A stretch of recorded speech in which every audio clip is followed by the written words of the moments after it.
علی رضی اللہ تعالیٰ عنہ کی گھر میں کھانے کی کچھ نہیں تھے. حضرت علی رضی اللہ تعالیٰ عنہ راستے سے چل پڑے. Thanks for watching. Don't forget to like, comment, share and subscribe to Maulana Habibullah Rouhani Official. ایک دن حضرت فاطمہ الزہرا رضی اللہ تعالیٰ عنہ دیکھا علی رضی اللہ تعالیٰ عنہ کی گھر میں کھانے کی کچھ نہیں تھے. حضرت علی رضی اللہ تعالیٰ عنہ راستے سے چل پڑے. دیکھا ایک درہم پڑے ہوئے تھے. سوچتے ہیں کہ یہ درہم میں اٹھاؤں یا نہ اٹھاؤں، کہ میرے گھر میں بھی بھوکا ہوں 2 دن سے، اور گھر میں حضرت سیدہ فاطمہ الزہرا رضی اللہ تعالیٰ عنہ بھی بھوکی ہے.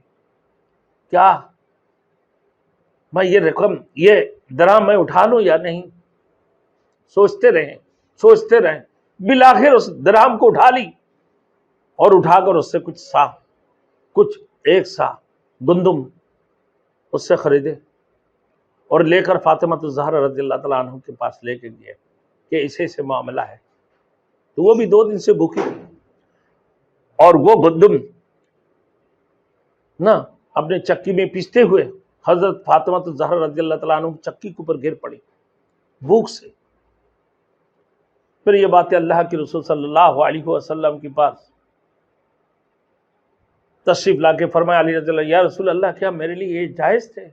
اللہ کے رسول نے فرمایا ہاں وہ تمہارے لیے جائز تھے، اللہ نے تمہارے لیے بھیج دی ہے وہ درہم.